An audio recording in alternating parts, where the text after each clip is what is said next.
Hello, and a very warm welcome live from Vienna, from the Vienna Center for Management Innovation. Hello and welcome. Can everybody hear me? Can you give me time for those of you who are already here?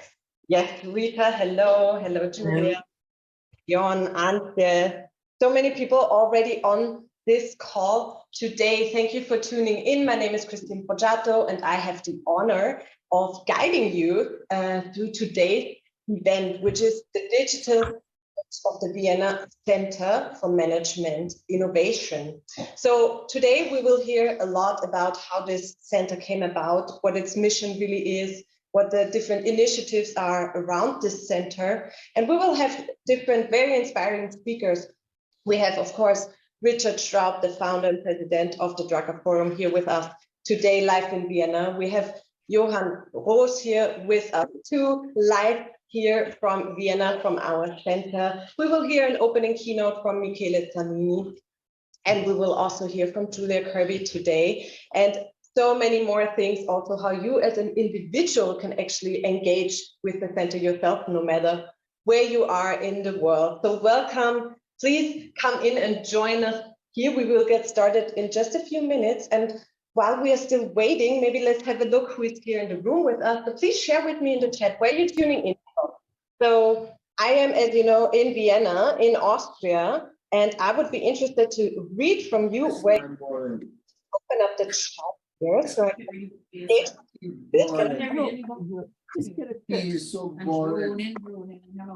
all right, so I can see we have Mark. Mark, hello, welcome. Mark is coming in from DC. We have Ian here from Switzerland, New York. We have Vienna as well. Hello, Eva. Okay, we have also Smita here from India. Welcome, a warm welcome. We have Antje from Germany, Rostock, Dubai. Hello from Portugal, wonderful. You probably have better weather than us here in Vienna, cloudy Vienna. Hello from Sweden, hello Kerstin. So many people coming in here. Wow, welcome. Come join us here. Welcome to this event. Ion is calling in from Bucharest. Roxana is also in Bucharest. Welcome. Hello from the UK. Greetings from Jamaica. Hello. Another person from India as well. Adria, hello, welcome. And we also have Alexei from Ukraine. Hello, I believe we met at the Drucker Forum. Nice to see you again. And we have Raisa from Brazil. Wonderful. Good. Thank you for coming in and taking this Turn it off. Today at the Vienna Center for Management Innovation. As I just mentioned, we have a full packed program for you today. And before we get started, we are just going to wait for a few more people to join us here. And I would actually be interested, since there's so many of you joining from all around the world, I wanted to share something from my place of the world in Vienna. And I actually, Ilse Straub just gave this to me. It's a lovely little thing. I hope you can see it. It's like a very traditional plate with traditional cakes that we would usually eat in Vienna. So we have the apple strudel. Some of you might know it or maybe have made it already. I see thumbs going up already. We have the classical Sachertorte, a chocolate cake. It's the best. You should try it. And we have a very traditional Mozartkugel. So I think all of you know Mozart, and the Mozartkugel is really something you should not miss. So I would be interested, what are the treats in your country that we should not miss? I kind of got the collection here from Ilse today. I'm happy to give them a try later on. So I'm curious to hear from you, what are the treats in your country? Wonderful. And yes, of course, if you like, please turn on your video so we can all see each other, engage with each other, so we can see who's actually in the room. Wonderful. Yes, I would ask you to mute yourself so we don't have a lot of background noise here. Wonderful. Okay, yeah, thank you, Dale, for pointing this out. Wonderful. Good. Bonjour from Quebec, Canada. I just always love these this wonderful international community here at the Drucker Forum. Thank you for tuning in from all over the world. Actually, what awaits you today is a full packed program, we will hear from Richard Straub about the mission of the Vienna Center for Management Innovation. So you will get firsthand insights about what this actually is about. This is why you're here today. You want to learn about what this center actually is. We will also listen to a keynote by Michele Zanini on why management innovation is essential for business and society. We also dive a bit deeper, more into the research lens, which Johan Roos is going to give us more insights about. And this is not everything. This is not all. We also have Julia Kirby, who will give us more insights on the high-level scientific council that we already communicated about. We're curious to hear more from Julia. And last but not least, we will also have the opportunity for a Q&A session at the end. So this is also my ask to you, or my invitation to you, to really use the chat throughout this whole event. Please post your questions in the chat. We actually read the chat and your comments and your questions. We will collect all the questions and hope to really get as many in as we can. So please use the chat and ask your questions, engage with the community. Here in this big online event, we have more dropping in as we are getting to the official start of today's event. Hello, hello, Debasis from India. Hello, everyone. And again, the kind invitation when you come in, please mute yourself so we don't have a lot of background noise going on in here. Hello, Peter from Austria is also here. Bon après-midi de Paris. I hope my French is okay. My school French is good enough. Hello, Melanie from Wisconsin. Wonderful. So many people coming in here from all over the world. It's wonderful to see you. Hi, Frank. You are in Zurich. We have Sol from Kazakhstan. Wonderful. And we have Wolfgang from Wiener Neustadt. Hello, Wolfgang. Wonderful that you're here. Thank you for joining us. Good. We have just a few more moments before we officially get started with the program. And I want to invite you also throughout this event, but also afterwards, to also use your social channels, your network, to talk about what we talk about here, to really spread out the message into the world. You can use always the hashtag Drucker Forum, as you know, to engage with us, have these conversations also outside of our event here today. Hello, Birgit from Linz. Hello, Candace from Trinidad and Tobago. Hello, Bob from the US. Wonderful. Also, a few people from Vienna. Hello, Mike. Good to see you all here. Wonderful. One last time, welcome to this event. My name is Christine Boggiato. I will be your host for today, and I want to really invite you to use the chat throughout this whole event, ask your questions so we can pick them up at the Q&A session at the end of this event, where you can really ask your question and we try to cover them as much as we can. And before we get started now, we actually want to start out with a poll. We want to ask you actually where you currently are with this topic of management innovation that is going to be our focus topic for today. So in our poll today, which we will pull up in a minute, it will pop up on your screen in a minute, we actually want to hear from you, what is your current state-of-the-art or management innovation in your organization? What is it like there? Is it something that is very new to you, that you feel like you're falling behind on? Or is it something that you practice every day where you feel like you're almost at the forefront of it? So we would love to get a bit of a picture of it, a feeling about it. So if we can get up the poll on Zoom, that would be wonderful. So you should have received a pop-up window with the poll. And I would kindly ask you to leave your answer, and we can actually see answers coming in already. Thank you. We will wait just a couple more moments. Wonderful. Many people already voting here live. So in your organization, what is the state of the art of management innovation? Is it top of the agenda? Are you like, I don't know, not very sure? Or do you feel like we're falling behind? Please leave your answer now. In the meantime, I say Hello to Arinze from Nigeria. Hello, welcome. Thank you for joining us today. Happy to connect with all of you. Wonderful that you share your links, your profiles. Good. Wonderful. Let's have a look at the result. We're already getting the first question about that actually in the chat. What is management innovation? Could you please give a short intro what it means to you? We will definitely be talking about this today throughout the event.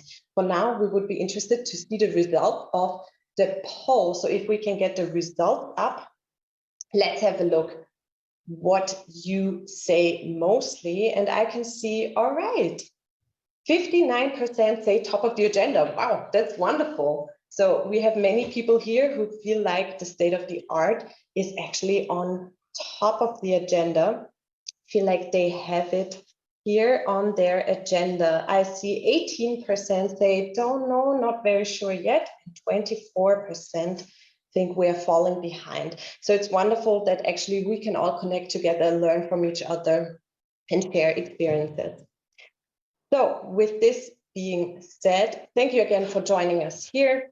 Please feel welcome here, make yourselves comfortable for a program packed with so much inspiration and content on management innovation. I'm very curious to also take part in this and watch here live from Vienna, the Vienna Center for Management Innovation. And we start off, of course, with our wonderful Richard Straub, the founder and president of the Drucker Forum, who will share with us what actually this center is, and he will start with his welcoming words. So thank you for that. Thank you, Richard.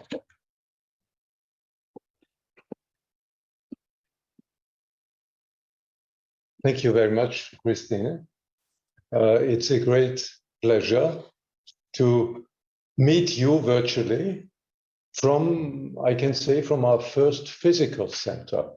We have been really, in a way, a model of a virtual organization because we had, for the Drucker Forum, our teams spread around the world. Now, in some way, we have a physical center, and I would say this physical center is only possible due to digital technology, because the digital technology, especially the one we have learned now in this terrible crisis we have been going through, helps us to run things globally in a completely new way.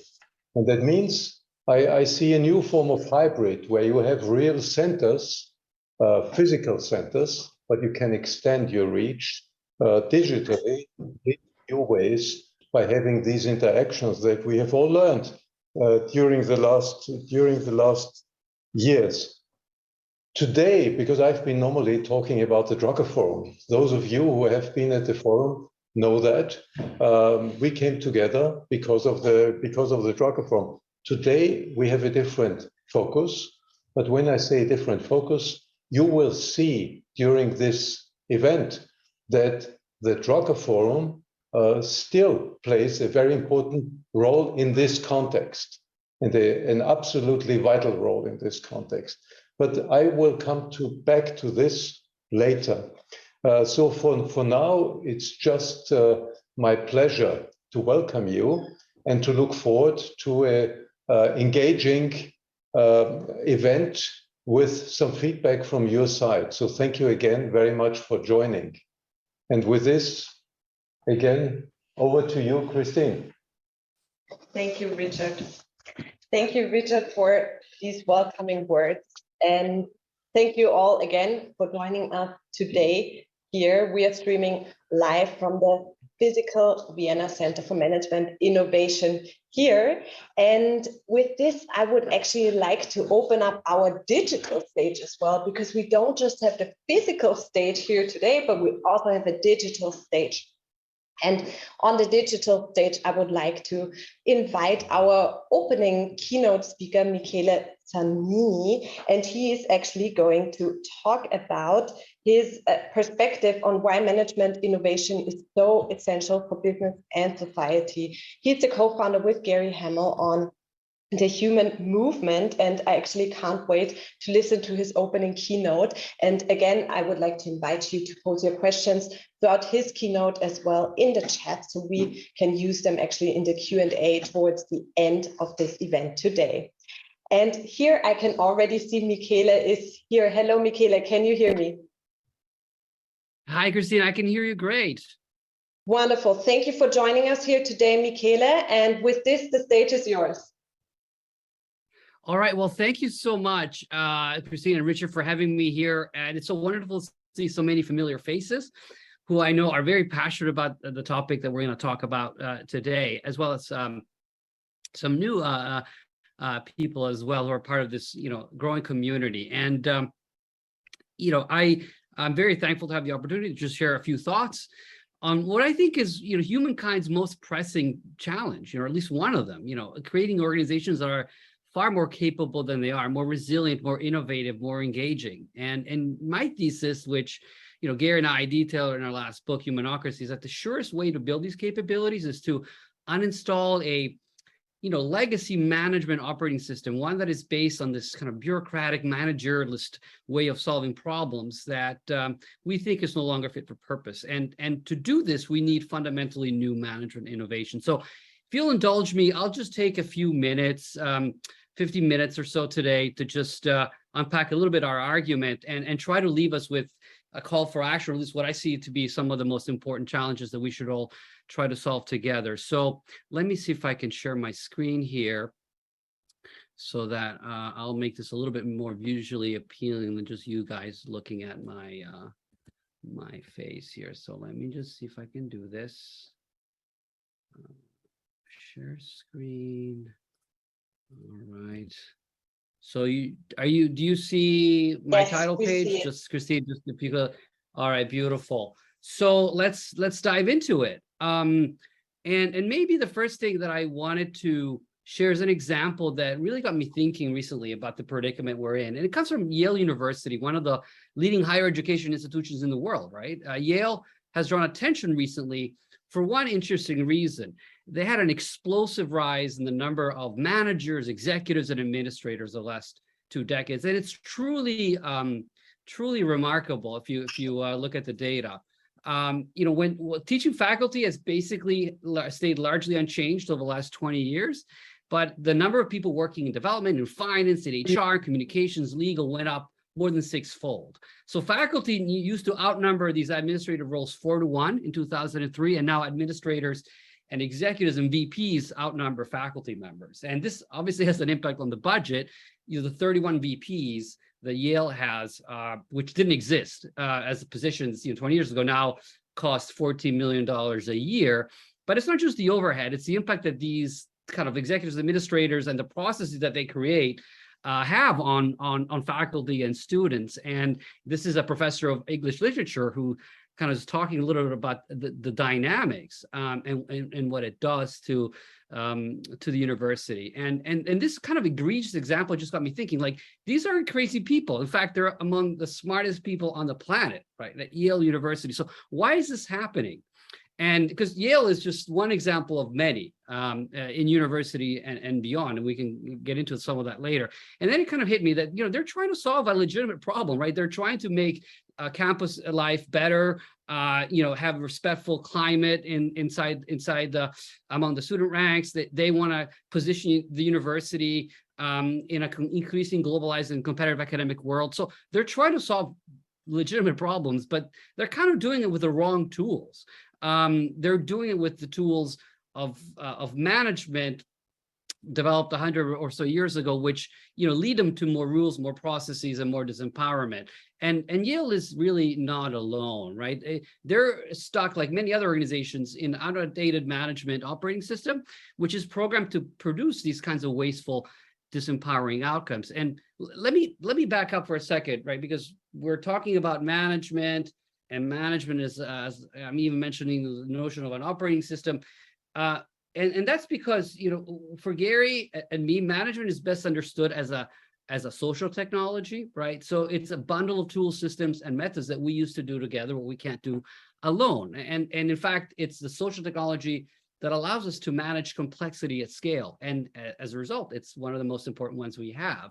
What we can do as a species, right, together is kind of limited by the capabilities of organizations to do these kinds of activities, the planning, the structuring, the measuring, the controlling, and so on, efficiently and effectively. And by the way, Gary did a really great short lecture on this at the last Vienna Center for Management Innovation meeting in September. So I think that's available on YouTube and maybe even on the VCMI website. So I encourage you to check out that so you go a little bit deeper on this.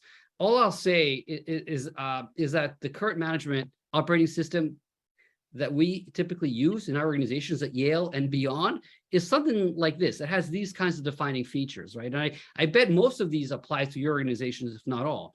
And these are, a set of practices that are very hierarchical, very formal, very rule-driven. They're designed to maximize conformance and administrative control. And to us, management innovation really means reimagining every single one of these attributes in a very fundamental way, right? And you can call this model or these set of attributes management 1.0, or by its traditional name, bureaucracy. Now, bureaucracy sounds super old-fashioned, like horsepower, right? A relic of a bygone age, and in many ways it is, but it's also the basic template for most large-scale institutions, right? And let me give you another example that has recently made the headlines about Google. Now, Google is like the most celebrated company of the last 20 years, right? Yet, senior executives who have been leaving the company over the last couple of years have been complaining about long decision cycles, faltering pace of innovation, and increasing creeping conservatism. Paul Graham, which is one of the icons of Silicon Valley, he co-founded the Y Combinator, observed that Google has become terminally bureaucratic, right? And this is something that has creeped up eventually to the C-suite, and Sundar Pichai, the CEO, back in the summer, basically asked employees for their ideas on how to make the company more less bureaucratic, reduce the busy work, streamline processes, and the like. He issued a call for action under the banner of a simplicity sprint. So over the last, and the goal was to make the company 20% more productive. And thousands of ideas came in over the summer, but I think they weren't enough because Google just recently announced a layoff, right? Its first large-scale layoff, I think probably in its history. I think 12,000 people, or about 6 or 7% of the workforce, were targeted. And if you just think about this for a second, if Google is mired in bureaucracy, if Google can be 20% or more productive, what does that mean for all the other firms, right? And now, I wrote a whole book about creeping bureaucracy in the corporate world, but as the Yale University example I used at the beginning kind of suggests, this is a problem that transcends sectors and hits institutions that are central to our ability to thrive as a species. There are plenty of examples in healthcare, in primary education, in the military, and a bunch of other public sector institutions, the United States, Europe, worldwide. But let me just give you another example to buttress this point, that this is a societal challenge that we're facing. And I'll just do this with scientific research as an example. Now, the COVID pandemic has shown us in our responses, right, has shown that scientific innovation is probably the greatest source of social alpha we have, right? Think about the impact of mRNA vaccines. Millions of lives were saved, trillions of dollars of economic output were preserved. It's simply amazing, right? Yet for all these advances, there's a growing concern that science is becoming more conservative and less productive. For instance, it takes 6 times as much the number of dollars to develop a new medical compound that it did in the 1980s. Now, there are lots of examples and reasons for why this might happen. Ideas might be harder to find. We might have hit the limits of our science and so on. But several insiders point to the fact that the organization of science, the management of science is a big part of the problem. This is a quote from 4 distinguished scientists who basically observed that government-funded research, which makes up the bulk of basic research in the United States, is being subjected to the kind of standard managerialist bureaucratic playbook, right, which leads to conservative and a lot of time spent on administrative compliance. And this is also happening in the corporate R&D world as well. This is Pedro Cuatro-Casas, who was a renowned scientist. He brought 40 drugs to the market, and he was the head of R&D for Warner Lambert. And he basically said, we lost our way. We in the quest to manage results in the way results are typically managed, we've produced a lot of conservatism and conformity. And these and other examples show that the current management technology that we have, this management 1.0, operating system that we use to run our organization kind of works in the sense that it allows us to manage complexity at scale, but it's really expensive. You know, it comes at the price of strategic efficiency, of resilience, of innovation, entrepreneurship. It was kind of suited for the early 20th century, but we don't live in that world anymore. And, you know, the cost is quite steep. It's hard to quantify, but Gallup came up with an $8 trillion estimate of how much bad management costs the world. We came up with something similar. And in the two numbers, you could actually make an argument you can add. So it's like a lot of that is at stake here, right? And we're certainly not the first ones that have made this claim. Over the last 70 plus years, you know, people have observed that bureaucracy is kind of past due, right? It outlived its usefulness, and we need to do something better. I mean, the illustrious management scholar Warner Bettis was talking about this in the late 1960s, that, you know, it's irrelevant. You know, we are now living in a world that is technologically advanced, dynamic. You know, bureaucracy is you know, gonna wither. And, you know, a few decades later, Peter Drucker predicted something similar, that the typical business would be much flatter and much more management-like than its predecessors for all sorts of reasons. But, you know, this didn't happen, sadly. You know, there are now more managers and administrators than ever, as the Yale example shows. That I read right before getting on this call that Google has 30,000 managers. 30,000. You know, it's kind of insane for a company that I remember 20 years ago wanted to be flat and free, and yet it just succumbed to the same kind of dynamic. And organizations then, you know, remain rule-driven and disempowering at their core. Now, like, to understand what we need to do about it, I think it's important to spend a few minutes in a little bit of time, and I'll just kind of scratch the surface here on why this is the case. Like, why are we stuck, right? And here I'd like to turn to my famous compatriot, Niccolo Machiavelli, for his take. You know, in the Prince, he wondered why bringing a new system of social organizations was so hard. Like, and he, in his beautiful, clear prose, he singled out three things. First, you know, entrenched power structures. You know, turkeys typically don't vote for Christmas, right? Second, the status quo is supported and perpetuated by a whole confederacy of norms and regulations that make the advancing the new really difficult. And then the third thing is that people are so familiar with kind of established models that they can't conceive of alternatives, or if they are exposed to an alternative, they kind of dismiss it as, you know, an aberration. Yeah, sure, democracy can work in Geneva, but it can't scale. Like, I've heard similar arguments about that when it comes to new management practices, right? So these are really big obstacles that stand in the way of innovation in governance as well as in management to this day. And I'd just like to add a few more very, very quickly, because I think these are, you know, really important. We don't really have good accounting for the cost of bureaucracy. You know, corporate information systems are very asymmetric. They collect a ton of data on operational efficiency, but they don't capture the cost of untapped creativity, of squandered initiative, of foregone opportunities, of strategic inertia, and kind of conservatism, you know, the exaggerated fear of failure. And you can't be smart about these trade-offs if your data gives you only half of the picture. You know, we have a lot of metrics, I think, to paraphrase Drucker, for doing the thing right, but not so many for making sure we're doing the right thing, right? And that absolutely needs to change. And partly because there's very little visibility into the cost of bureaucracy, and it's sort of like this, we have a sense, but it's not really very tangible and salient. You know, there's a little pressure on stakeholders to make this a real priority. There are other causes, you know, which are much easier to manage within the current bureaucratic frame. And I'm just thinking, for instance, of ESG, and which are, you know, sustainability and all the causes of ESG is certainly well worth pursuing, but they are more amenable to this kind of bureaucratic way of looking at the world than retooling the management model and doing radical management innovation. We also don't have a very good change model. Change itself has become bureaucratized. It's typically a scripted, top-down administrative exercise, and you're never going to change a system that is so complex and integrated that way. So, you know, what seems doable isn't transformational, and what is transformational doesn't seem doable. So the result is this kind of endless succession of tweaks, right, that seldom lead to true management innovation. And lastly, people really lack the mindsets and the skills to operate in a different way, in a post-bureaucratic kind of a world. For instance, unless you teach people in the front line to think and act like business innovators, just giving them autonomy to be more entrepreneurial isn't going to give you, get you very much. You know, one of the things that Nucor, Vinci, Hire, and other companies do is that they train people to think and act like business innovators. You have to, you know, in a way, retool a lot of roles and people so they can operate in a radically different way. So these are very significant challenges, but I'm actually very optimistic that they can be overcome. You know, we can accelerate management innovation in the next decade, but to make sure this time is really different, we need to reckon with the barriers, you know, that I mentioned earlier, and really be systematic how we overcome these. And let me just give you, I know we only have a few minutes, but I want to share 5 vectors that I think we should consider for making progress. You know, the first is that we need to raise the urgency about the challenge.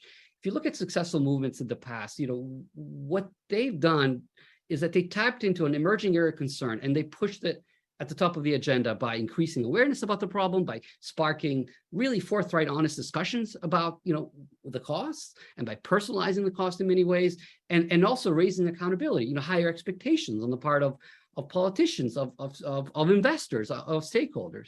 And many of the management practices really trace their roots to the scientific management revolution that happened in the early 20th century. And it's really amazing. I've been digging into the history of this.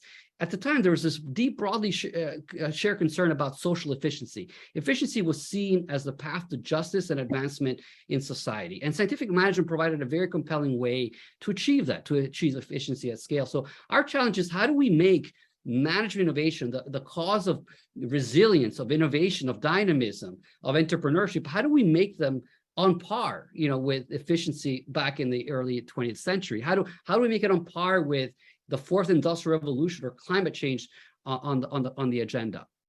The second thing, and I won't spend too much time because I already talked about it, is the idea of developing the right metrics to account for the cost. One of the things that made scientific management so successful was that it was built on decades worth of efforts around developing cost accounting metrics. Without those metrics to measure efficiency, it wouldn't have gotten very far. So we need to build a similar level of sophistication around new metrics that manage, you know, the kinds of capability that help us measure the kind of capabilities we care about. Third, we need to build laboratories for management innovation. No single organization is going to reinvent management on its own, not even the Vienna Center for Management Innovation, right? What we need is a consortium, I think, of progressive companies on the one hand, and a network of inspired innovators and researchers on the others, who work together to, you know, reinvent the way we bring people together at scale. And we think this is totally possible. If you look at the kind of consortia and the big science projects already happening in scientific research, you know, they're bearing amazing fruits, and we need to do something similar in management. We need the equivalent for management of the Large Hadron Collider or the International Brain Laboratory. We also need new tools and methods that I kind of mentioned this earlier before, but just to give you another historical analogy that might be helpful. One of the reasons why the quality movement took root in Japan after the Second World War was the fact that thousands of people, engineers, were trained in the basic techniques of quality, statistical process control, quality methods, and the like. And it created this kind of cohort of people that was then kind of spread this methodology, these principles across the whole manufacturing sector in Japan. So, you know, what is our equivalent, you know, of this, you know, of statistical process control and training hundreds of thousands of people on it for management innovation, or for giving frontline people the tools to think and act like entrepreneurs? And the last point is, you know, maybe related to some of the other ones I mentioned, but it's really about business school research and curriculum, which right now is based on this kind of bureaucratic paradigm and that is so unexperimental in many ways. And this needs to change, and Johan will tell us more about it later today, so I won't steal his thunder. And I'll just leave you with this. You know, for any of this to happen, we simply must raise our aspirations. You know, we in the management community often suffer from what my partner Gary Hamel calls ambition deficit disorder, ADD, right? Management ADD. And too often when we're challenged with something to do something radical, we ask, like, who's already done this? You know, instead of asking, is it worth doing? Right? That is the question that prompted NASA to send a $1 billion drill, the InSight lander, on the surface of Mars. No one had done that before. And you know, we need to be, as management researchers and practitioners, similarly ambitious. You know, after all, like the future of our species is at stake. So thank you, and look forward to our discussion on this in the coming minutes and in the future events. Thank you. Wonderful. Thank you so much, Michele, for this very inspiring keynote that really opened up the floor already in the chat, at least, for so many discussions. So Michele, I would also invite you to actually have a look. There were so many discussions about where actually bureaucracy comes from, if it actually stems from rising population. There was a lot of discussion about business schools and management education. So I'm happy that we actually have Johan Roos here today as well, because we're going to dive deeper into this topic. So thank you everyone for being so engaged in the chat. Keep posing your questions there so we can pick them up later in our Q&A session. And thank you again, Michele, for your wonderful insights. Now, in our next program point, we want to invite Richard Straub actually back on our physical stage here. He's going to give us more of an insight on VPMI and its initiatives. And welcome back, Richard. Thank you. Thank you again, Christine, and thank you very much, Michele. We all know since years how much you and Gary Hamel are engaged in this subject of bureaucracy, but not only bureaucracy, but really the need for management innovation. I think from this perspective, I can also say I'm very happy to have this, we can say, long-term partnership with the human movement that Michele and Gary run. So let me now give you an introduction to the center, to the Vienna Center for Management Innovation, and I will see if the first slide is coming up. Yes. Very good. Thank you. So, of course, it's just this first slide could use the rest of the time that we have, but this is not the way I will do it. But let me try to put the focus on what are the key points when we talk about the Vienna Center for Management Innovation and the Drucker Forum, because as I said in the beginning, it is not about changing the Drucker Forum. The Drucker Forum continues as we have seen it now for 14 years. And you may know this year is the 15th year. So we have a quite important anniversary to celebrate. So the Drucker Forum continues. What we can see and what we envision is that the Drucker Forum will be further strengthened and enhanced by the activity of the Vienna and the focus of the Vienna Center for Management Innovation. As any conference, I mean, you are all involved in various conferences. The conference is an annual event and has, by definition, something ephemeral. And what we are doing now is making a further step, which I believe is logical. We create something which is institutionally more stable, right? And Vienna Center, not only does it have a physical location, but it's also an institution that is not acting from year to year, but an institution that is acting in a longer term perspective. So in this sense, I think I would argue it's a logical step.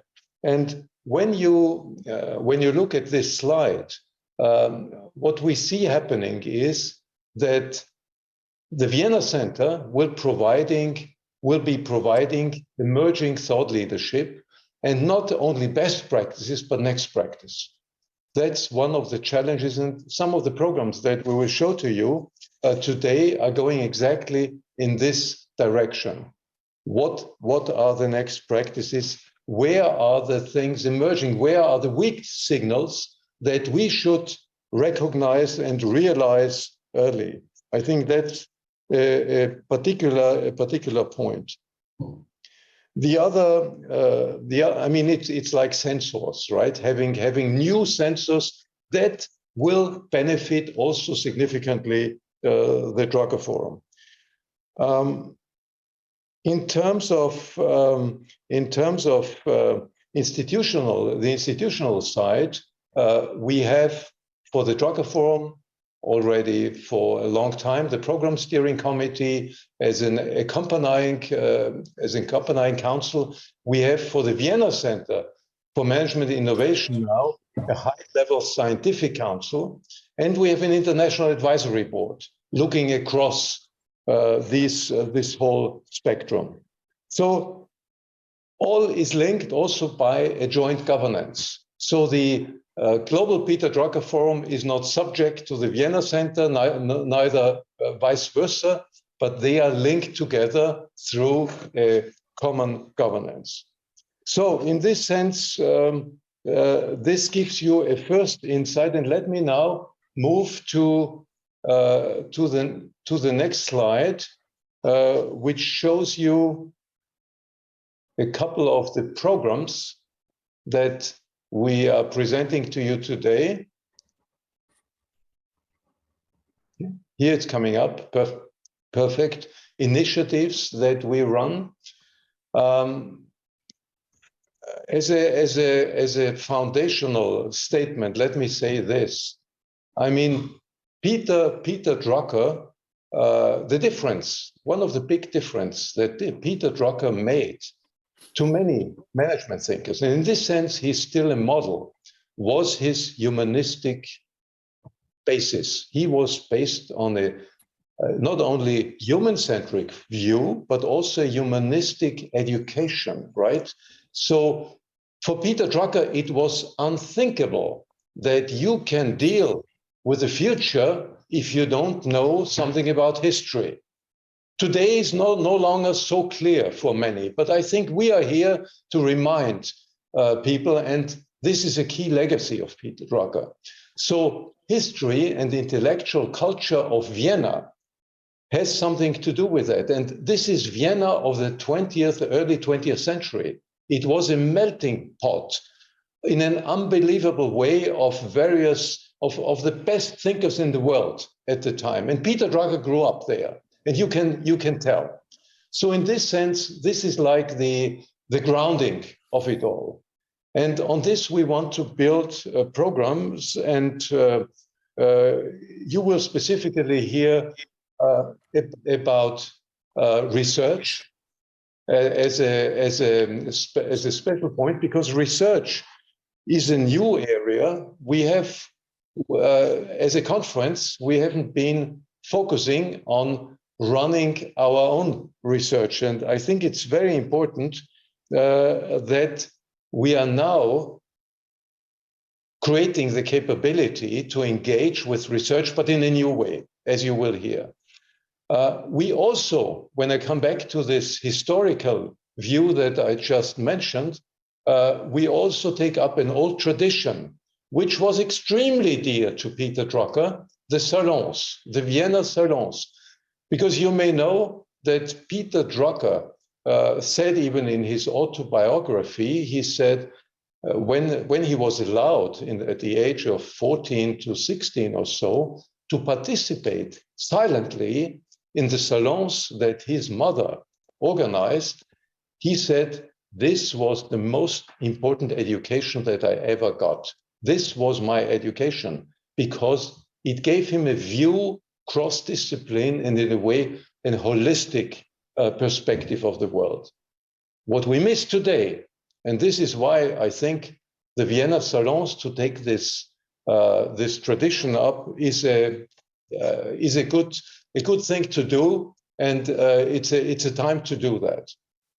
The Vienna Medal, which I have here, is one of our big future projects. And the Vienna Medal for Management Innovation is meant to identify groundbreaking work, not only in academics. And you will hear academics is not always carrying their weight in terms of research that is relevant for practice. So in academics, focusing on young generation academics, that's one area. And the other area of the Vienna Medal will be application, where we can see already applied practices that work, because what doesn't work is not so helpful to us. So in this sense, we believe, and these are just three major examples that I wanted to show you now. But in this sense, I think we have a broad spectrum of things to do, which are not done by so many others, right? Research, yes, but the way we will describe you the research, maybe not. And without further ado, I would now ask my colleague and friend, Johan Roos, who, as you may know, is one of the renowned research experts, management research experts in the world. He's also the academic leader of the HALT, chief academic officer, you call it exactly, of the HALT International Business Schools. So he knows what he's talking about, and I'm very happy to have you on board also now with the Drucker Forum as a senior advisor. So over to you.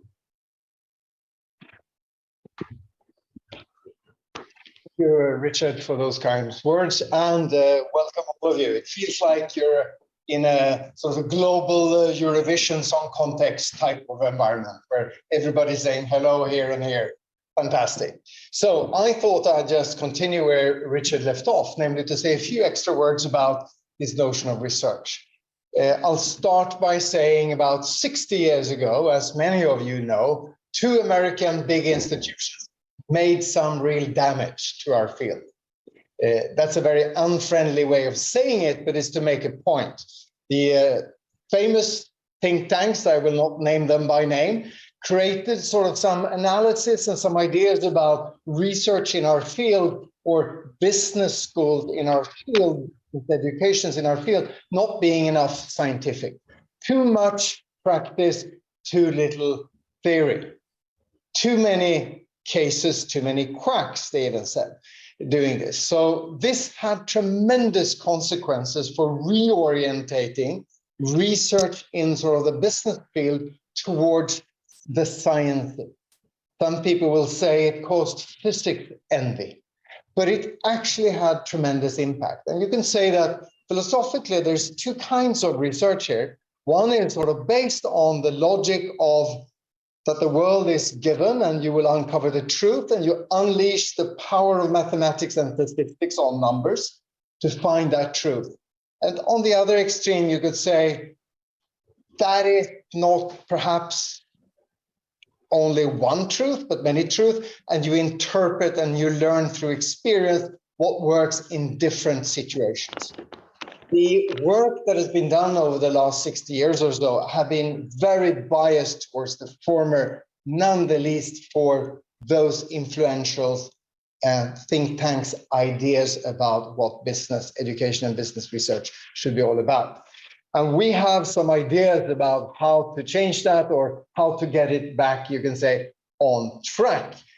Because as Drucker said, management is perhaps not really a science because it doesn't follow rules and formulas. It's much more of an art and a practice because it deals with humans, us, and the interactions and organizations. And we are ultimately extremely difficult to predict because we are complex and our relationships are extremely complex. So I thought I'd invite somebody who's been in the field for a very, very long time. And while you're warming up, Yves, I thought I'd just say that there are, of course, many research methods around, anything from quantitative, extremely interesting and sophisticated method to very qualitative, in-depth, longitudinal method. There's a whole spectrum here. But I wanted to ask you, if you're around, what do you see, having spent, if I can say from the number of publications you've done, about a century in the field? Would you have any views on this even? What are some of the research methods you are seeing coming up that are a little bit different and perhaps will result in innovative ideas? We don't know that yet, but please, do you have any comment on this?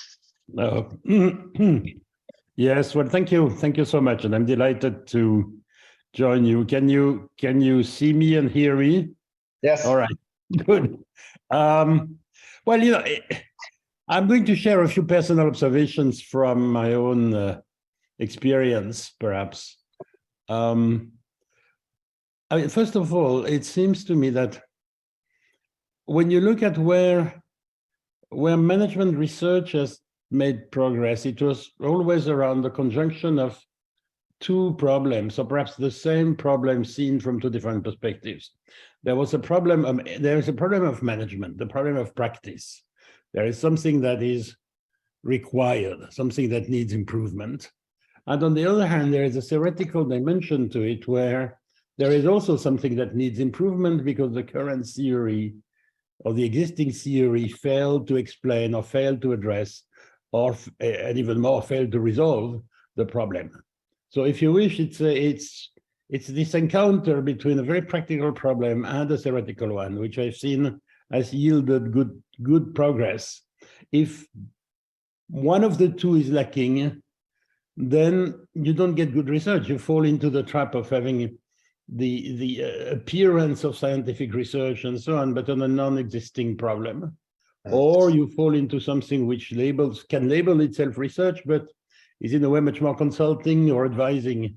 It doesn't make the state of knowledge advanced all that much. So that's the first observation, that it seems to be the conjunction of these two problems. The second one is, it seems to me in my experiences, all of the good ideas, or all of the important ideas, came from observation. So it is not theoretical reflection only, it is observation. Observation triggers the effort to address this problem. And therefore, I think the observation can take various forms. The more obvious and the more onerous one, and the one you were saying these foundations were taking objection to, is around case studies. And now, if you do superficial case studies, yes, absolutely. So it's an onerous method. And it's a difficult method because there is really a need for training and a need for a social science understanding. But there are other methods as well. I mean, some of my colleagues are doing simulations. Some of my colleagues, if the problem, the challenge there is, if a problem is decomposable, can be addressed in smaller bites, then I think simulations work very well.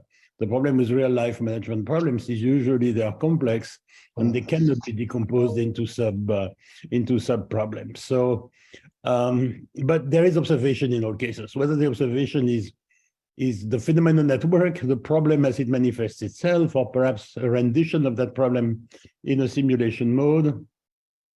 And there is a lot of progress that can be made here thanks to new modeling technologies or new modeling methods and so on. So it seems to me that's one. The second thing that I think we need to overcome is what I call the researcher's arrogance. Academics, and I've seen many cases where academics are defining themselves as superior to managers, right, only because they have PhDs and managers don't. And it seems to me that's absurd. So the question becomes, how does one capture the latent intelligence which is present among managers? And to me, that's a real challenge. Now, again, there is a need for respect, a need for empathy, a need for dialogue, a need for listening, a need also for selectivity. I mean, not everyone has something interesting to argue or to say, but there is taking a learning method, basically, a learning attitude, and going to encounters with a view of how can this contribute to our learning. And at the end of the day, the third point, however, is useful as they are in developing theory, the practical problems, the observations of these problems in practice, what happens, why, how does it take place, and so on. And this listening to managers should be only steps, and that's where academic research gains its meaning, should be only steps in developing theories. So at the end of the day, a theory has to stand on its own rationale. If it is not rational and rigorous, then it is essentially a chronicle. It is a description. So we should not satisfy ourselves with the descriptive aspects. We should use the descriptive aspects as make sure that our work is grounded in reality, that we are dealing with real life issues, and also as ways to stimulate our initial understanding, and then perhaps illustrate, explain, and reflect the learnings from that understanding later on. And it seems to me if you try to do that, we'll make progress. And I'm not so pessimistic as you sounded at the beginning, Jan. What I see is there is change. A lot of people in academia are recognizing that the current system, the current approach does not work, does not generate the amount of useful research that is required, does not sustain itself, is extremely cost ineffective, requires a lot of investment for very dubious or very questionable results. So I think there is a will to change.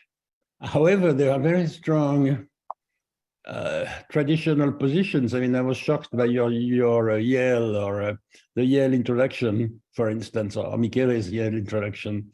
There are very strong bureaucratic pressures in academic institutions as well, perhaps more than elsewhere. Yeah. So in a sense, we need to also overcome that. Lots of things. You're absolutely right, and in the spirit of time limit that I need to just continue. So thank you very much, world-renowned Professor Yvdos from INSEAD, who has published enormous amount of super relevant stuff, much appreciated by practice. Thank you. Tying it back to the Vienna Center, and may sound a little bit negative to start with to catch everybody's attention, but there is, as Eve is saying, tremendous amount of work being done to do this. There's a whole movement of what's called engaged scholarship, which means we only do stuff that is engaged, anchored in real practices, and then we unleash the power of sort of social science on it and so forth. So much positive psychology. There's a lot of things happening that are good. The Vienna Center's idea, and we call it the Topic Leadership Circle, is to pick up on some really big, interesting emerging topics and see if we can take a holistic perspective of this, a little bit like you were elaborating, Eve, on bringing people in who can have a dialogue, who can actually have interesting things to share, and then see if we can get some interesting methodologies or approaches to address. The first of this topic, and I can share that with you, there's more in the pipeline, but the first, and this is where I'm also involved a little bit myself, also through one of our research entities in Hull, it's called digital humanism. And this is a concept that's been around for a while, but it's sort of both a philosophical concept, but also a very practical concept. The idea of what do we do to ensure technology serving humanity, and not the other way around. And, judging for the debate about the latest AI large language models now, you could think we have a challenge here. And certainly that's part of the discussion as well. And this group will include scholars, policymakers, people from industry and so on, for exactly this reason, to start to discuss, debate, and then see what kind of research approaches can be used to shed more light on this. The bigger idea is, as I said before, to sort of recognize a little bit even more the complexities of human interaction in the spirit of Drucker and many others, that we have to go beyond, you can say, some of these tools resting on more natural science approaches, even if, of course, that can be helpful and totally legitimate as well. But some of the most interesting stuff I've read was based on observations, just like Eve was saying as well. So with that, I will hand over to Christina again. Thank you very much. Thank you so much, Johan. Thank you, Johan, for your insights. Thank you also, Yvdos, for commenting. And I think you can all see there's so many topics that we can actually dive into. And today we're just giving you glimpses of all the ways that this organization, this center is evolving, and how you can get involved too is something we will be talking about a little bit later on. I see many of you have already posed questions about that. We will make sure to have them answered. For now, our next speaker will again be on the digital stage. And I will actually invite Julia Kirby up on stage. She will give us more insights into the high-level scientific council, which includes management thinkers such as Philip Kotler and Rita McGrath. And we're very curious to hear more about that, how it came about and what we can actually expect from it. I can see Julia is here. Hello, Julia, over to you. Hi, thank you. Thank you, Christina. And I first want to say to Richard, just really congratulations on this day. You know, the creation of the Vienna Center for Management Innovation is something you've envisioned for a long time. And here we are. You do not, to use Michele's phrase, suffer from any ambition deficit disorder. This is wonderful. And thanks to all of you for joining us. It's great to see so many faces of friends I've made in Vienna over the 10 years that I've been involved. So the high-level scientific council, you asked what's, kind of what's the genesis of it? And it starts with Drucker. If many of you have been to the Drucker Forum.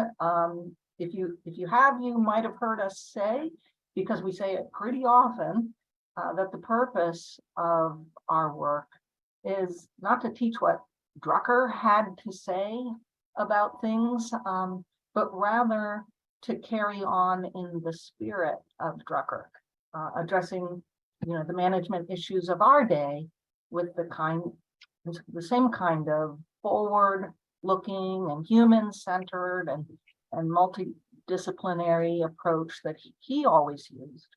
And as part of that, Drucker had this amazing knack for spotting new developments early and figuring out how they would affect the lives of organizations, whether those developments would complicate things or make it possible to manage in better ways. And a lot of times it was both.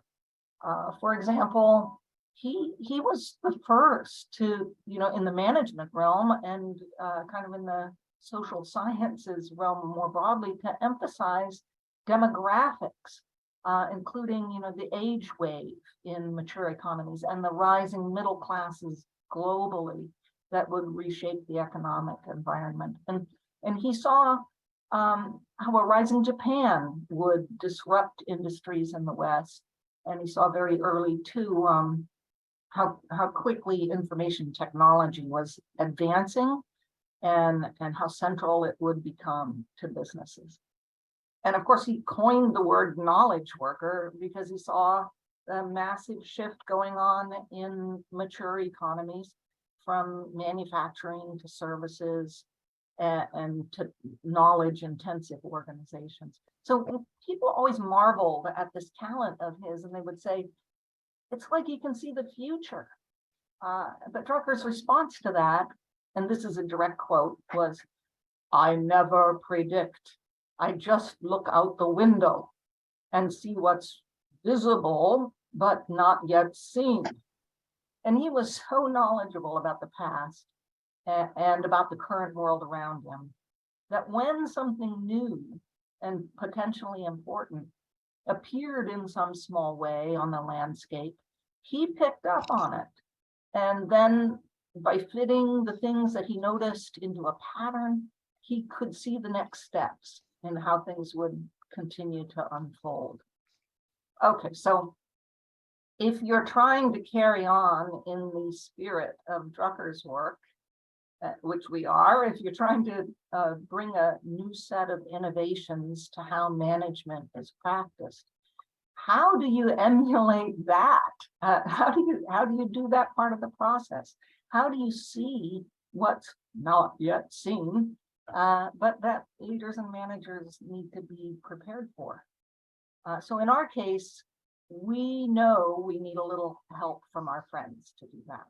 So as part of the launch of the Vienna Center for Management Innovation, to help us do that kind of sensing and scanning of the landscape, we've created something we're calling our High-Level Scientific Council.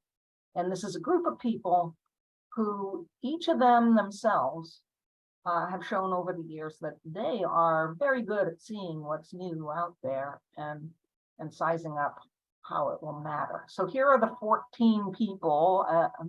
Maybe we need to shrink what's on the screen a bit to see them all at once. 14 people. These are the people we invited as our founding group. And I should add that you're looking at 14 names here, meaning that everyone we invited accepted our invitation. And we were ecstatic about that. But we also realized we should not be surprised, since, again, these are all people whose own work depends on this kind of scanning and sensing that we need to do. And I think they all value this ability to connect with each other and share what they've seen and bounce ideas off each other. So having said that, this is a good moment to throw a spotlight on one of our council members, one of the names you see here, who is not only with us here today, but has written extensively on exactly this kind of capability that's needed by really any organization that needs to have a strategic vision. And I'm talking about Rita McGrath from Columbia University, whose her latest book is Seeing Around Corners: How to Spot Inflection Points in Business Before They Happen. That's exactly, obviously very relevant. And Rita, so I'm sorry for what is kind of a cold call here, but maybe you can say a few words about how you think this kind of council can be valuable, why we need it, and how you hope it will operate.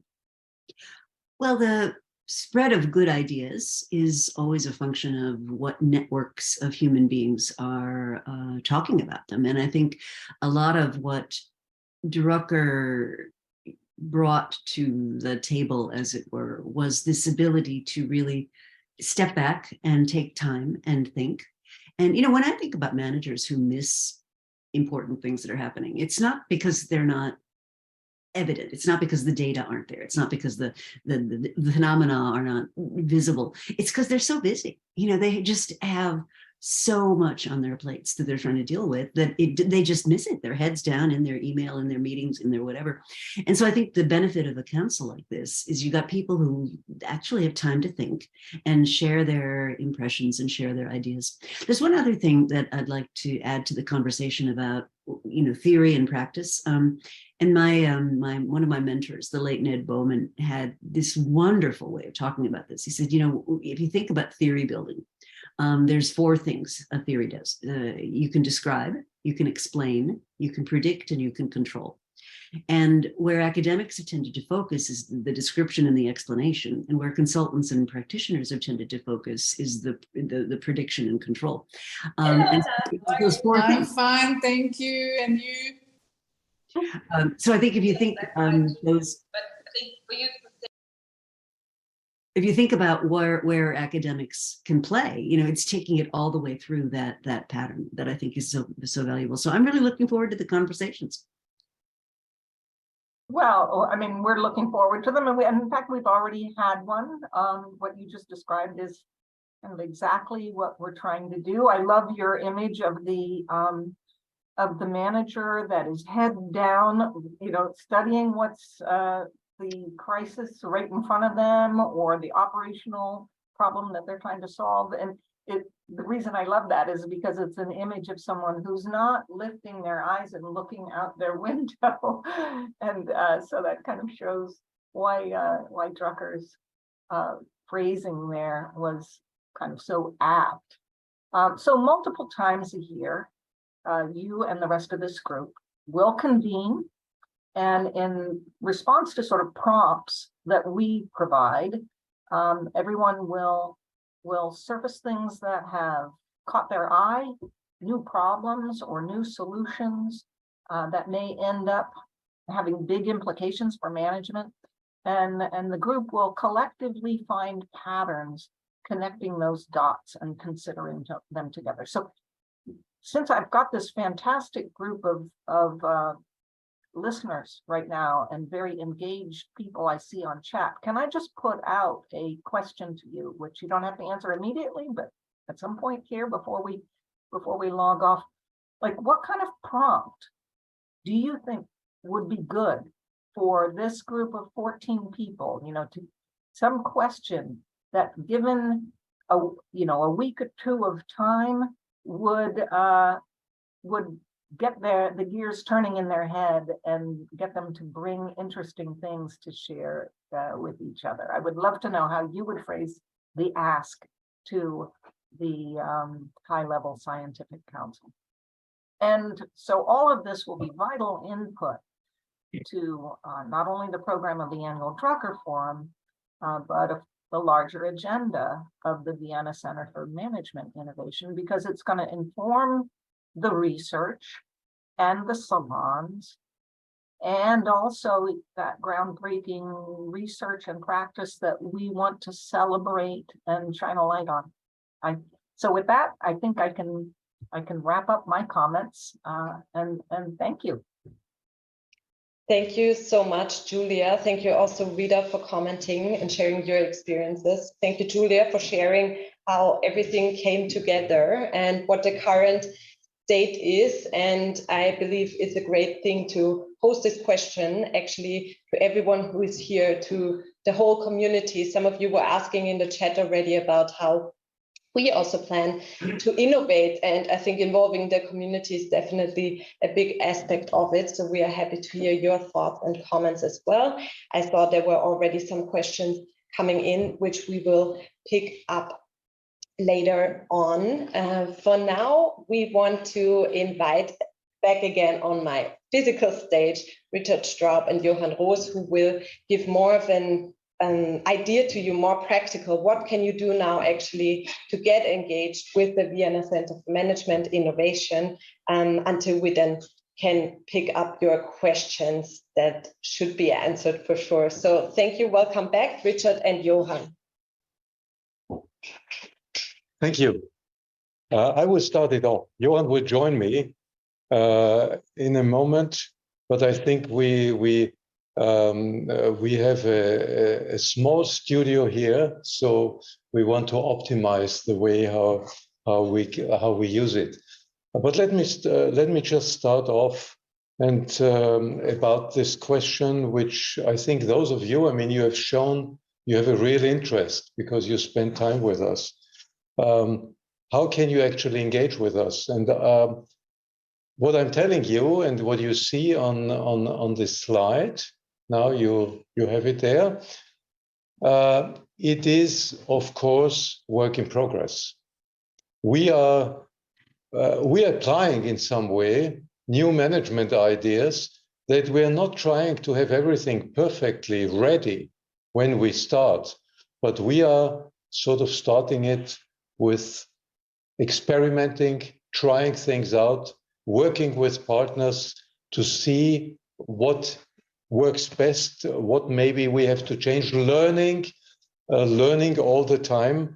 I think that's key in a venture like this one. But of course, we have some ideas about it, and we are doing some concrete things about these ideas.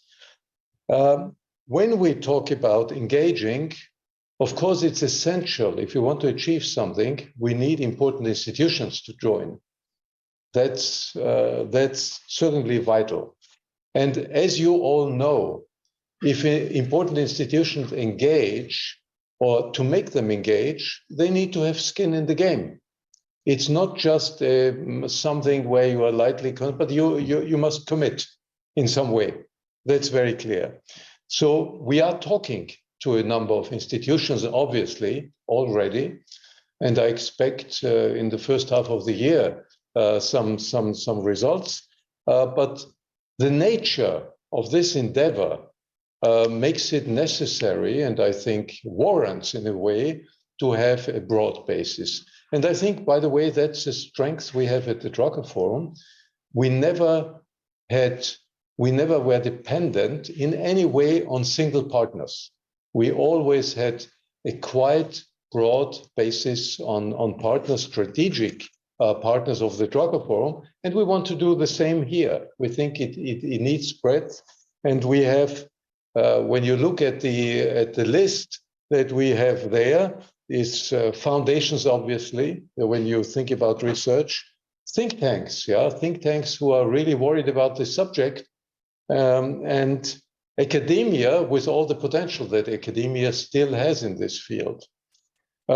Professional organizations can help a lot to achieve change. They are very important players these days. Think about organizations like SHRM, or the Society for Human Resource Development, or organizations like the Project Management Institute, to name just 2 examples. Corporations, some corporations are really committed, and they have often foundations that can do things. And obviously, the public sector should play a big role when it comes to management innovation. There is a huge, huge potential in the public sector, and also in the interplay between private and public sectors. So these are almost natural, groups that we are engaging with in discussions, and we will come back to you how you could help. But there's another element which you see on the other side: individuals who can engage. We want to open it up because this center is embedded in the Peter Drucker Society Europe, and we have memberships in the Peter Drucker Society Europe, and now we're expanding these memberships so that they include the Vienna Center for Management Innovation. And in this sense, we also want to give opportunities, even if institutions are not engaged, to scholars. We have a lot of scholars in the Drucker Forum already who are engaged with the forum without their institution supporting the forum. But the scholars are with us. Practitioners who feel strongly about that, and in all cases, of course, established and emerging one. That means also younger generation will be a particular focus. Now, this type of groups that we are looking at, and individuals that we are looking at. I would now ask Johan to join me at this stage and to talk about. How would you, Johan is critical. When we talk about it, he asks the difficult questions all the time. So now there's a question about the value. What do you get from it? Why should you do it? And maybe you can give us a few of your. So I have to switch from being critical to being positive. Yeah, you have thought it through, I guess. Yeah. What we need to have is, and it is actually also on that slide. So if you can go back on that slide, but because on the right-hand side of it, a slide, there's a couple of things that we thought could be of interest for quite a few people. There's the whole idea of what we could call privileged access. Remember now, we're not just talking about the Vienna Center, we're talking about the entire sort of ecosystem or platform that Richard has created, which is the forum, with 15 years of tremendous content and just fantastic stuff.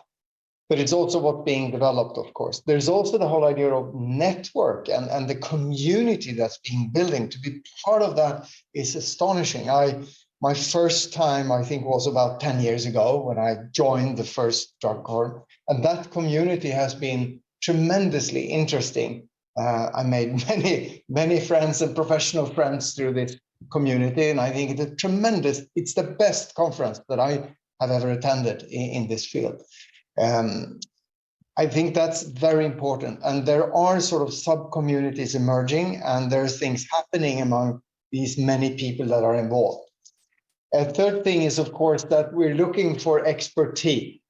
Somebody asked on the chat, where are the next generation, the younger people in a sense, or the next level? Well, let us know. There are a lot of great people out there, and we're looking also for expertise, of course, no matter age or wherever, but expertise coming in and joining some of the projects, some of the activities, and helping with the scouting as well, and being part of just talking about this. And it's, you know how it is with knowledge, when we share it, we all gain. And that's the whole spirit of the network as well. We're also discussing and probably will have some kind of fellowship affiliation. To be a fellow at the center will be something extra and special. It will certainly require some effort and engagement on this as well. But there are some options there. And of course, if you want to have a say, if you want to have some influence, there is the notion of governance come up as well. And Richard is very clear about this.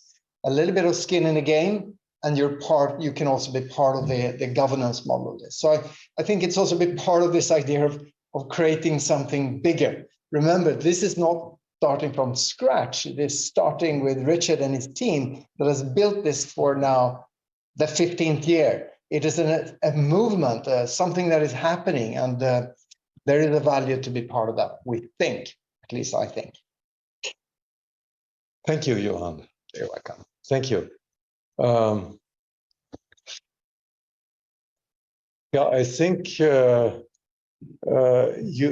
get an idea in which direction we are thinking. Let me just make one additional point, because these were almost specific areas where we think a value can be shown and a good reason for engagement. But let me make one final point on this.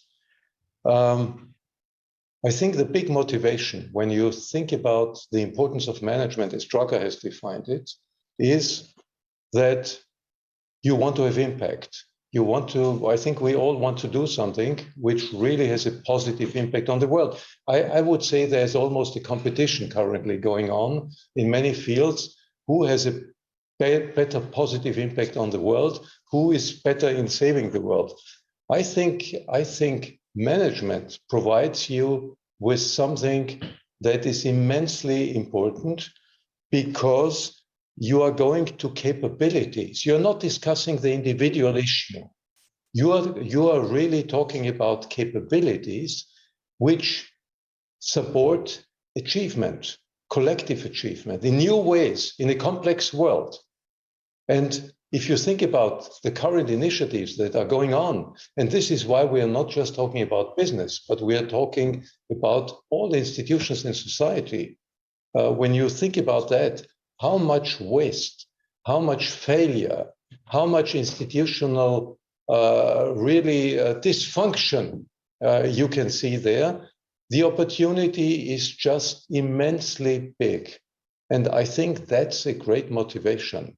And who is better in providing us with a foundational philosophy in this than Peter Drucker? Yeah, he had this in his perspective from the beginning.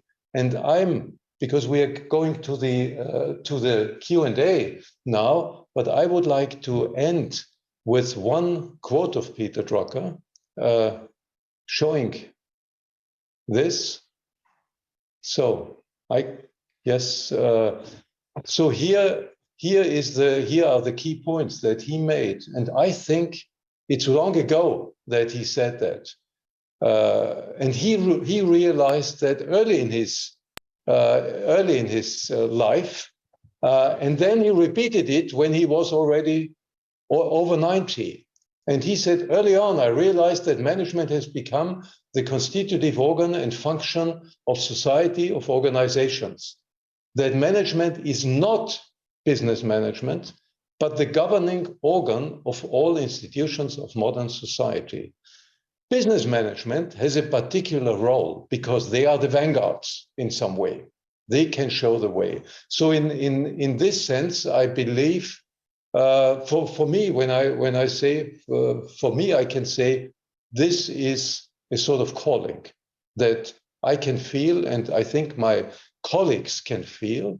And if you feel this calling, that there is something you can really influence without following any movement that is currently going on to solve this problem or that problem, but to create a capability which is much stronger to solve the problems, whatever they are in the world.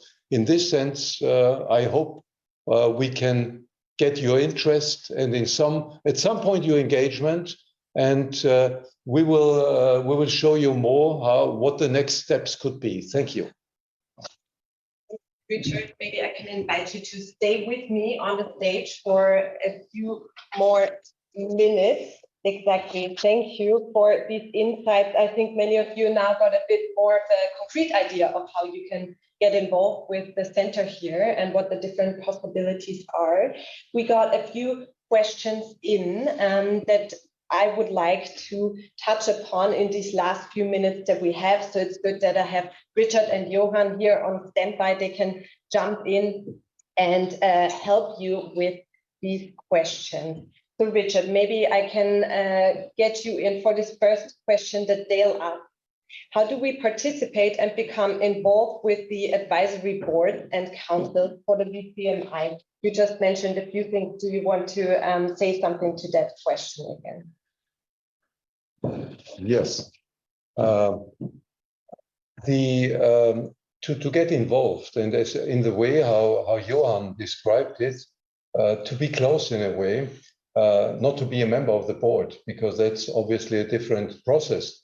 But that needs to engage as a member of the Vienna Center, and we have an individual membership for the Peter Drucker Society Europe, which includes that, and you can get this in information anytime without going. And then that doesn't mean you are involved on a daily basis, but you are getting close, and we make sure that there's privileged information coming to those who are members and show an interest for exactly this subject. Wonderful, thank you. Another question for this. It was a question more around partnerships. It's from Deborah. A couple of people have asked around partnerships. And Deborah has asked, Deborah Hager, the Foundation for Sustainable Communities. I am chair of this practice with IEEE.org and wonder if we should review the synergy on our work with the Vienna Center for identifying better practices and publishing those. I'm interested in finding the best pathways to pursue. Can you say a few words on that? Yes, I mean, I mentioned organizations where we, at least the type of organizations we would like to engage with. So this is one of the things we will ask you at the very end of this event.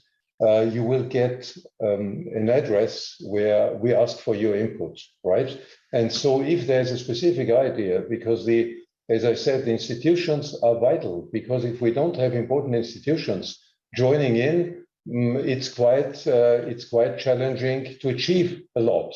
You cannot achieve things without skin in the game of others, without funding, without all these important elements. So in this sense, we are grateful for good input that we get after this event, and you will have an address to provide us with this. Thank you. I think we had a raised question here by Quentin, if I saw it correctly. Quentin, do you want to pose your question directly? Sure, thank you. I was really impressed by the Drucker quote at the end of the slides about, this applies to all organizations. I'm chair-elect of the ASQ government division, and I'm interested in some of the work and the interest of the Vienna Center in applying this to government, which is some 40-something% of the GDP in the United States, for example. Johan, maybe you want to comment. I think, thank you for bringing it up. And several of us have emphasized the whole idea that this is absolutely vital for much more than business. And if you haven't yet read Joseph Heinrich's book, Weird, Western Industrialized Educated, the Democratic Rich Society, Weird book, please do. It's a wonderful expose of how to scale organizations and how culture and sort of institutions co-evolve. And it's almost like an anomaly that we have the kind of organizations we have in you can say, the Western part of the world. But it's he points at a number of fundamental dimensions for why it is possible to scale organized life, organizations for more than a couple of hundred people and actually into our societies today. And I think there's much to be learned on how to kind of maneuver among those delicate, very culturally sensitive organizations as well. I just wanted to make this point not to particularly on your question, but on the bigger question of how do we think of this in a much bigger perspective than business organization. We're all for that, but we have to start somewhere, and that is our foundation in the Drucker Forum and the business of business, you can say. Thank you.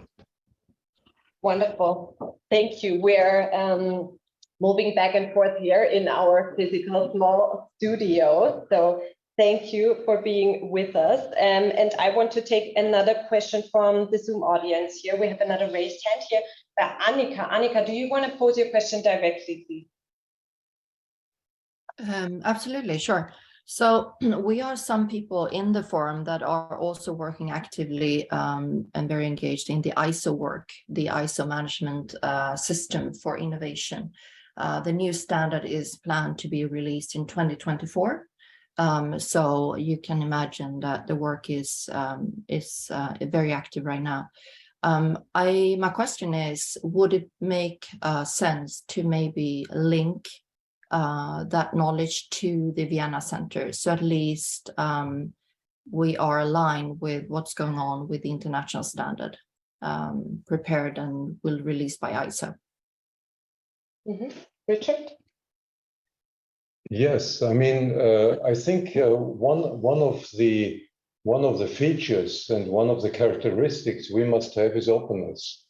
So I don't know what exactly is going on under the heading of ISO and management innovation, because there are always questions: how far can you go in having standards available? But on the other hand, there is always something to learn from this, from what's going on, and where are organizations that actually focus on it. So since there's a focus on it, I would say, yes, there should be an exchange that would be part of our discussions. And Annika, we are already in contact. So that could be part of our discussions to see, is there a meaningful linkage that we can make? Is there something we can contribute? Because this is an initiative that seems to be already well underway, right? The ISO initiative, with a plan and with a lot of things going on. It is, and I would also like to give the name of Bill Fisher. Bill Fisher and I are working extremely actively with the ISO. Yeah. Bill Fisher is a longtime friend. Also, I don't know if he's on this call. Maybe he couldn't make it, but we are quite connected with him. I'm here, Peter. Ah, yeah, Richard. Right, sorry, I'm thinking about Peter Drucker. I'm always honored if somebody calls me Peter. I don't deserve that. Okay. Wonderful. Thank you. There have been actually so many questions that have been asked, and we're not going to be able to cover all of them. However, one small question I want to pick up immediately, because it has been asked many times now, is whether the recordings will be made available. And yes, you will receive an information about that. You will receive a follow-up email after the event, so you can check out the recordings afterwards as well. And with that being said, I want to pick up one last question that has been asked by Charlotte. And Charlotte asked, how can we engage in research, publications, or similar? So maybe you can say a few final words about this. Yeah. I mean, I may also ask my friend Johan to say something, but from my perspective, one of the areas where we would appreciate input from you, from those who are interested in, let's say, some of these big challenges, as you would see them. You always, I mean, in management, you have big challenges to really achieve the outcome, the performance in a number of areas where it's urgently required, not only for companies, but in a way for societies and for the world. And some of these big challenges could be defined as initiatives under this heading that Johan just described, the topic leadership circles. This is a different approach to research. Instead of running heavy sort of research project, we would really do a profound scanning, and we do it. I mean, you had mentioned it. We have digital humanism. We have another project going on another big subject, risk and uncertainty, right? Which is starting right now, and for good reasons. So in this sense, it could be nominated, but please think about one aspect. All this, even though it's not heavy, it's not comparable with a big research initiative or project, it needs some funding. We are a non-profit, yeah? We are not doing this for profit. The Drucker Forum is non-profit, this is non-profit. But that still means that things that we do need to be funded. Otherwise, it doesn't work. So when there are great ideas for important initiatives, there needs to be a minimum funding to run it. And to run it means today not to come together all the time to fly around the world, but to run it like the TLCs means to have one profound Zoom call that is well prepared per quarter for a given period. And maybe at some point to come together at the Drucker Forum, for example. So there are creative ways to do that. So if there are these ideas, also think about, it's not just about the idea, it's also how can we make it happen? How can we make it happen? Thank you so much. And we wish we could take more questions and discuss with you, co-create with you. We could come up with a co-creative workshop at this moment, actually. However, time is running out. So I would actually ask you and invite you to engage with us, to write your ideas to us, to contact us with immediate queries that you might have that could not be touched upon here. You can always reach out to us to contact@druckersociety.eu. The invitation is to become an initial member of the Vienna Center for Management Innovation. Of course, you're also invited to help us find suitable candidates for partnerships. Maybe you consider yourself to be a potential partner, so we are happy to have conversations about this. And as I mentioned before, you will receive a follow-up email with all the information that you will need to get in touch with us, rewatch these recordings of all these inspiring talks today. There's not so much time to actually digest it. There was one speaker after another insight after another. So I want to thank you, actually, everyone here on the call for joining us here this afternoon. I see thumbs going up. Thank you for joining us again from all over the world. It's always such a pleasure to host the Drucker community here. Thank you for taking the time to really innovate together with us, and we cannot wait to get involved. And of course, we always ask you to engage with us on social using #DruckerForum, and we will see you at our next occasion. You will be informed by us. Thank you for joining this event today, and goodbye from Vienna. Bye. Everyone's waving. Bye. Thank you for joining. Thank you. Goodbye. Goodbye. Thank you. Bye. Thank you, everyone. Goodbye.